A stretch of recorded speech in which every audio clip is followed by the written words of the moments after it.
St Mary's College, or so I'm informed here, is a Derry institution. As Groucho Marx says, it's like marriage. Who wants to spend the rest of their lives in an institution? Anyway, how much colour and crack and culture and stuff have we enjoyed courtesy of that particular college down the years. And now it celebrates its 60th anniversary this very year, and there's a milestone event, a number of events indeed throughout the year. Margaret Callaghan is here, former student. Geraldine Doherty, a former teacher. Former teacher, Geraldine. I didn't know you'd stopped. And Dolores Barr was the first ever head girl. Lots to talk about. Geraldine, look, every school has its thing. But there's something, especially since I've been welcomed as I have been in that magnificent new school, there's something about St Mary's, I don't know what it is. You walk through the door, there's expectation, there's courtesy, there's girls walking about, and the relationship with the teacher, you just know it's kind of special. And that's not an accident. No, it's not. It definitely is not. There's a lovely family atmosphere, I think, and it's not manufactured. It is something that is there. I don't know. It's been there from the day I went onto the school. And it's a lovely place to be in. It's a beautiful building now that we're in. But likewise, St Mary's in Creggan was equally lovely too in its own way. Talk about that ethos. Let's deal with that first. It's not, and don't take us the wrong way. It's almost like your girls are required to be professional about their learning paths. That they, that thing. It's almost like they're in a workplace when they come in. You pull your socks up in here, girls, and you'll get the best out of us as teachers. But we require the same from you. Has that always been the way? I think it has. It has always been that way, because I think in the early days of the school there was different kind of courses for different people. But now there's really no kind of division made. That the girls are allowed to choose whatever they want to choose, and they can take it to whatever level they want. And I'm sure when principal is around, I'd normally be there with Mari and stuff. Girls aren't going to be cheek and all that. I'm sure there's cheek in the. I've never heard cheek. No, you probably don't. No, never. What? No. And I mean that never once. Or smart aleck or a cat call or whatever. Yeah. It just seems. It's kind of strange by its absence in the school. Well, I mean, there's moments, no doubt, there's moments, but you just take that as part of it. But there's, by and large, the girls are very professional. They're very tuned in to what it is that they want to be, what they're learning, what path they're on, and what they need to get there. And they really are. They're serious about their work. They really are. And was that all? Dolores, take us back to your day back in Creggan. More troubled times back in the day. You saw troubled times, ladies. Was it always like that? It was always like that. Oh. It was from the very start. The school was always the same. You felt as if there was all these different things that you could do, and you were capable of doing. And when we were in primary school, then St Mary's was the first girls' secondary school, and we were in awe when we went up to it. Now they had shorthand typing, bookkeeping, commerce. They had history, geography, French. They had all the normal subjects, but these were things that we had never done before, and we were really anxious to learn. I'm trying to do the maths here. How on earth were you the first head girl? If we're talking, you don't look anything like. I'm serious. I'm sure you get that all. Explain, because up before, when the school opened, initially everybody before that stayed in primary school till they were 14. Yes. So the likes of Dolores, you would have transferred for 1 year, 2 years. I was a year and a half. A year and a half. A year and a half. Yeah. So when I went to St Mary's, I was just 14.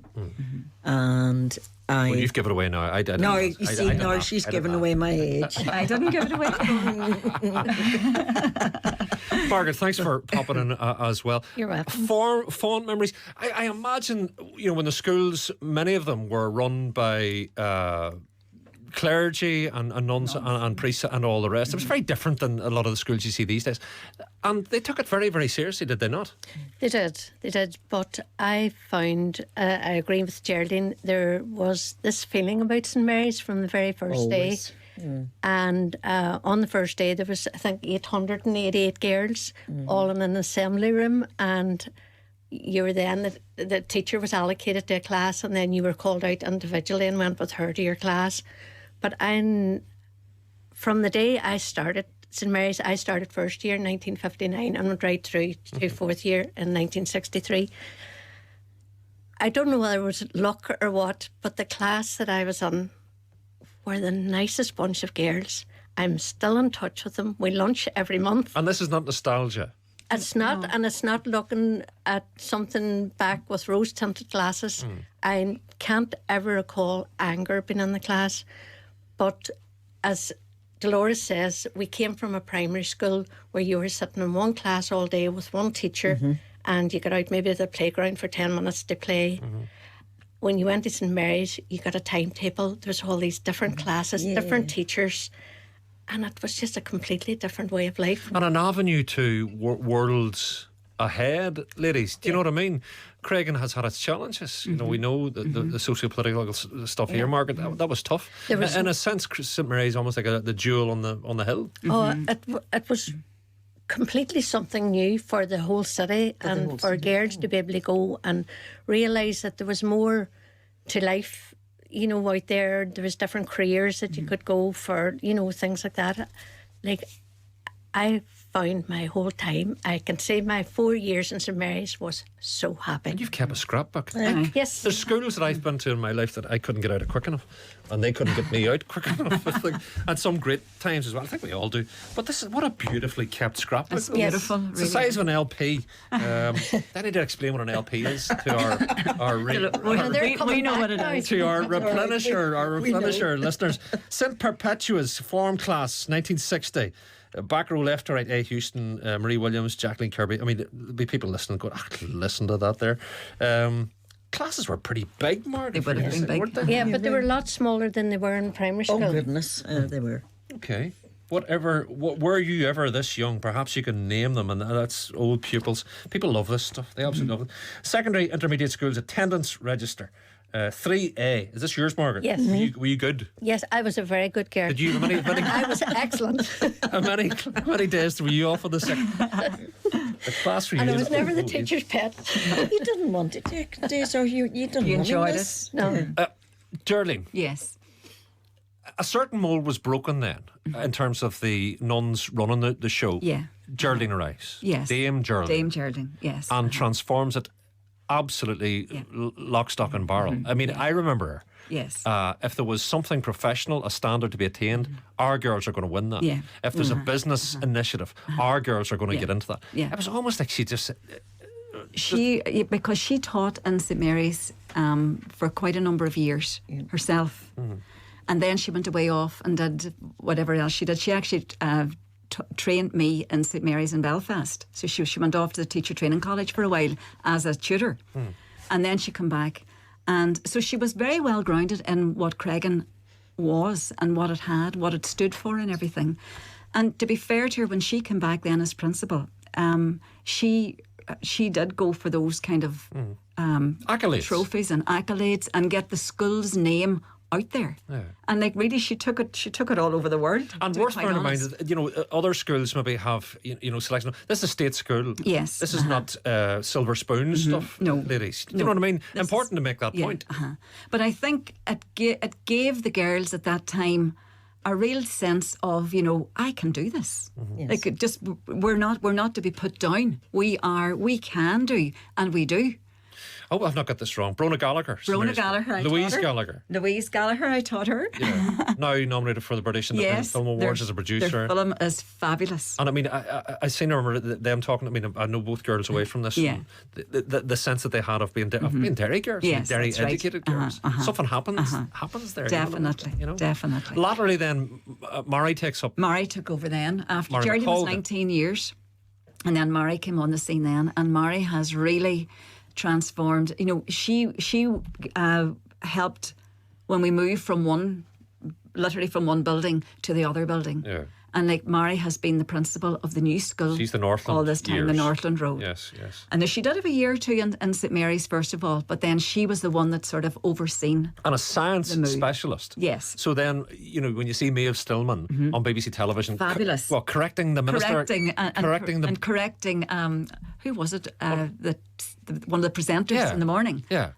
And she was so gracious that she didn't make him look as though she was correcting me. And he said, you know what, right. you've just corrected me. And you're going, St. Mary's. You know, it's just fantastic. I know, it's great. It is brilliant, really. They're all over the world now. It's great. Listen, Dolores, when you see it now, when you see these new schools, and invariably, I mean, it's like Thornhill, you go down, it's like walking into a hotel. It's a very different environment. What do you see when you go in these days? What do I see? I would just love to be back. I really would love. The girls, I don't even know how to describe it. The girls all seem they want to work, and even my granddaughter's at it now, and I see she's only there since September, and I see a big change in her since she started. She just wants to learn. You know, she's doing really well, and just the school itself has absolutely everything, but it's the way that the pupils interact with the teachers and everything else. It's amazing. It's not equals, but it's kind of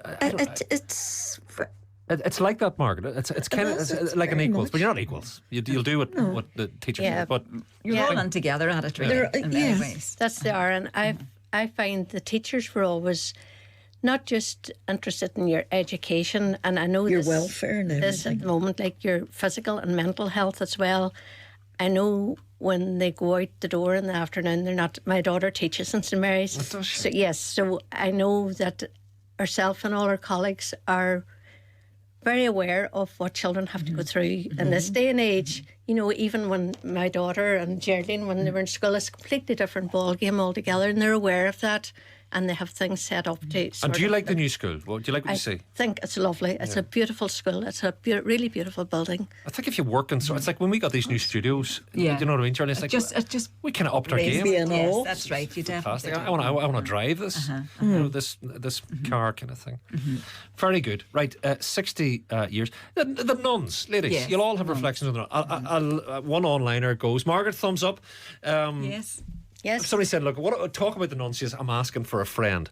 I'm assuming some of the religious could have been, what? Stern, Margaret. Well, you can see there from my class register that one of the nuns was my form teacher. I loved her. She was lovely. I never ever saw her being cross really with anybody. She was always very helpful. Sister Emmanuel was the head mistress when we started Dolores and St. Mary's, and Sister Aloysius. I couldn't say anything at all. I always found them very kind and very caring. Yes. I've often heard so gracious stories, you know, that are not necessarily like that about priests and nuns in terms of, you know, taking no nonsense. And maybe, I don't know, during times changing. Well, you know, at the end of the day, we realise that things did happen. Yes. You know, right across all the clergy and the nuns. But to be honest, I was taught by nuns all my life in St. Eugene's Primary School, and then in Thornhill, and then I taught with the nuns when I was in St. Mary's. And again, I must say I've never had anything that I could have said. There probably were one or two that I would have felt didn't like her, or she was a bit, you know, cross or something like that. I went to a state school in Lurgan, a state college, and we had a teacher that physically threw fellas, physically threw them, punched them. You know, so it's not, there's no sense of a religious accusation there, but, you know, these things maybe happened in the past that you'd never think were unthinkable these days. And at the time, it was corporal punishment was legal, if that's the right word. You know, so it was norm. Margaret, I'm being told, ask Margaret about Miss Casey's class. Miss Casey taught cookery. Right. And lovely lady. She's just passed away a few years, Miss Casey. And I'm still baking some of her recipes. Honestly. And there was a flat in St. Mary's, and there was a living room, a kitchen, a bathroom and a nursery, and we were taught how to wash and iron and keep house, because in those days a lot of them ladies, when they got married, were housewives. That's it. Didn't have a career, didn't work, so they were preparing us for this in life. So you're raising around. I don't understand why people aren't taught budgeting. I don't understand why when we live on an island that we're not taught swimming from the day in our we enter this world. Anyway, the 60th. Geraldine, I assume then retired, they've roped you into it. I know. Are you not meant to be watching the TV and putting your feet up? No? That's what I should be doing, Mark. But anyway, oh no, I don't The 60th mind. year I continues. don't mind the 60th. It's just a continuation of the story of St Mary's, really. So there's a few things that now that I'm no longer in the school, they've sent me this just to sort of remind people that tomorrow there's going to be like an open house, as it were, in the afternoon for people to come along and have there be exhibitions up. Margaret, your book will have to go up there tomorrow, and then there'll be just some light refreshments. So just to give people that maybe haven't had a chance to be into the new school. So that's between 1 and 4. 1 and 4 o'clock tomorrow. Light refreshments. Light refreshments, and you get a tour of the school, and you can see there's a lovely exhibition. It's there for everyone to see, and I think it's in lovely photographs and everything. Yeah, It speaks volumes, for those who, let's be honest, who carried our communities through arguably much more difficult years than we face these days. So great to hear us sing the praises unprompted. Sometimes with the pupils, it's like, they're fabulous. And you go, your teachers told you to say that, but that's clearly not the case. You couldn't say that about Happy 60th. ladies. thank you very much. Thank you, Mark. Margaret, don't much, forget your lovely book there. Right, thank you. Margaret Callaghan, their former student, Geraldine Doherty, who for many years, Mary's right hand woman, I suppose, to call her, former teacher, and Dolores Barr, who was the first ever head girl.